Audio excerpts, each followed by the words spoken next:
It is my 65th week in a row right here at Six Flags Fiesta, Texas, and it also happens to be the 65th birthday of Six Flags Over Texas. So happy birthday, Over Texas. And welcome back to the Hennisphere, everyone. I'm gonna take you around the park today. I'm in search, I am in search of some Halloween decorations. I just got jump scared by a little kid who was hiding. That's what I'm looking for though. I'm looking for some scary, spooky skeletons and some Fright Fest decor and theming.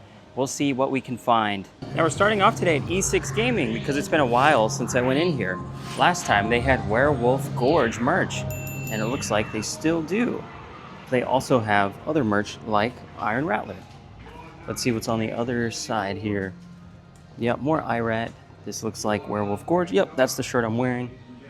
Over here, more Hello Kitty stuff, as well as other snacks and Looney Tunes items. Over here behind this fence in Sposburg, I have told y'all that there have been trucks here. You can see it. BMS Cat is what this truck says. And I believe this has to do with Studio 6F. We're gonna take a peek. Oh, wow. Yeah, they have a lot of stuff going on. I can't really see much until I creep ever so slightly this way. Look at that, ladies and gentlemen.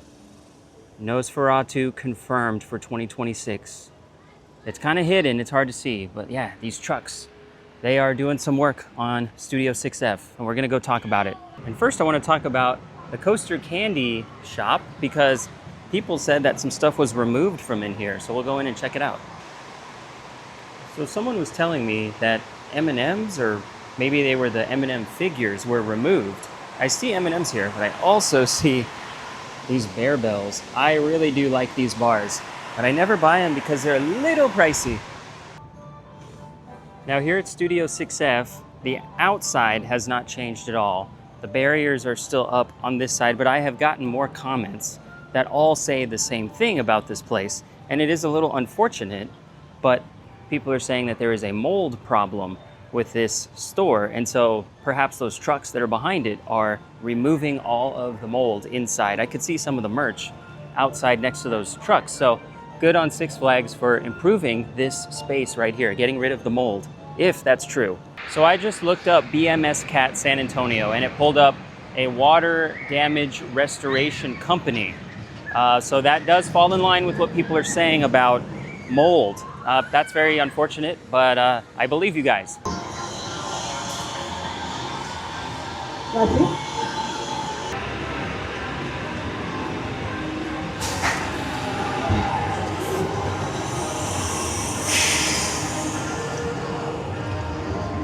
And here we are, ladies and gentlemen. Fright Fest decor has crash landed here in the Rockville area in San Antonio, Texas. We have the UFO and the alien and another little UFO next to the stage behind me. It's the same placement as last year. They're getting it ready. It's not all done just yet. They're gonna be running some lights and some fog machines and hopefully a very big school bus with a loud horn.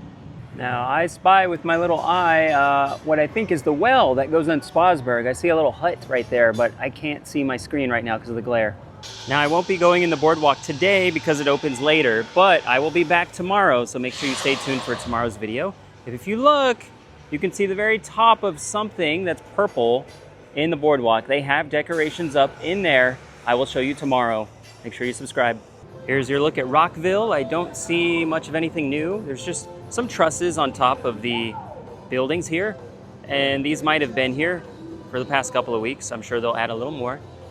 Nothing going on in front of the high school, but remember last year, right inside of this theater, we had Cinema Slasher. We might have Cinema Slasher again this year. We don't know yet. We're gonna watch the Wandering Woman go around her track.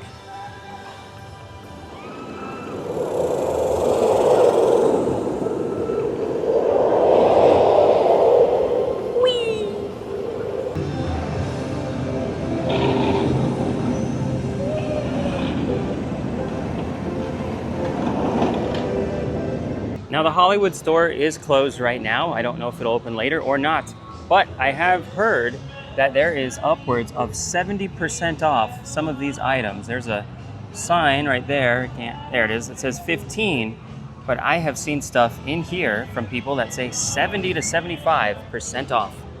I did manage to find some Halloween decorations here in Rockville. This is for the kids' Boo Fest. Nothing to see here, folks. Nothing at all. Except Bob.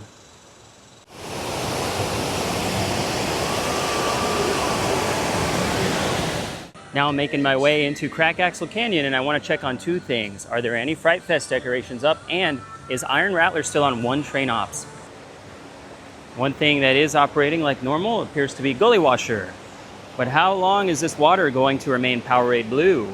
They will turn it blood red.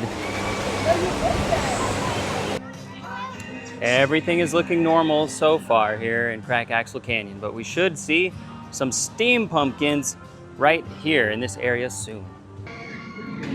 So Iron Rattler does have a little bit of a line. It is not all the way down to like the sign part right here on the ramp, but you can see it's down like a third of the way. And I did just watch a train hit the brake run and come into the station with no train coming out in the front. So that is confirming it is on one train, and that's unfortunate. Now, someone who claims to have knowledge of this situation told me that it's going to be on one train for about a month. So maybe by the start of Fright Fest, it'll be back to two trains. All right, everyone, it's time for your Crack Axle Canyon Curb Chat. And today I'm going to talk about some new things coming to the other parts of America. So Fast and Furious Hollywood Drift has soft opened at Universal Studios Hollywood. It looks incredible.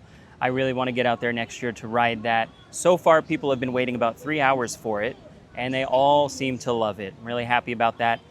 In Orlando, their version of Hollywood Drift completed track construction just the other day, and that layout, in my opinion, looks more intense in Orlando. I'm really excited for that one too. But in terms of Hirschend news, on August 14th, we're going to have the announcement for the new attraction coming to Silver Dollar City in 2027. They've been teasing it for a long time. Immediately after that, on August 15th, Expedition Night Flight will soft open for previews at Dollywood, and then it'll go through the 18th doing the previews. On the 19th of August, Expedition Night Flight opens to the general public, so I can't wait for that. In terms of Six Flags Fiesta Texas, right here, August 11th is the final summer operating day. The park will close after that, but it will open on Saturdays and Sundays only, including Hurricane Harbor, except for Labor Day. I believe that's September 7th. And then it will remain closed until Fright Fest on September 11th, but Hurricane Harbor will be closed after September 7th. Let's go on top of the quarry wall to start our Werewolf Gorge update. Now up here on top of the quarry wall, you can see that the greenery has really grown in. It's lush. You can't see much at all back there where it used to be cleared. Moving further over, again, I just don't see anything happening for Werewolf Gorge in the construction area. But let's go back down to this area right here next to Roadrunner and look at the construction site from that angle. All right, so not much to see up there, but down here, I still see all of the stakes. It looks to be the same as before. Yeah, here's another angle. We're gonna have to wait at least another week to see anything begin here. I hope it happens in August. All right, I'm gonna make this chopped brisket, and beans disappear in 3, 2, 1. Just like that. The sandwich is gone, but the beans couldn't quite finish them. Now, if you want to learn about 2027 Six Flags pricing or what the deal is with Six Flags over Texas this year, look at the videos on your screen right now. Anyway, I'll see you tomorrow.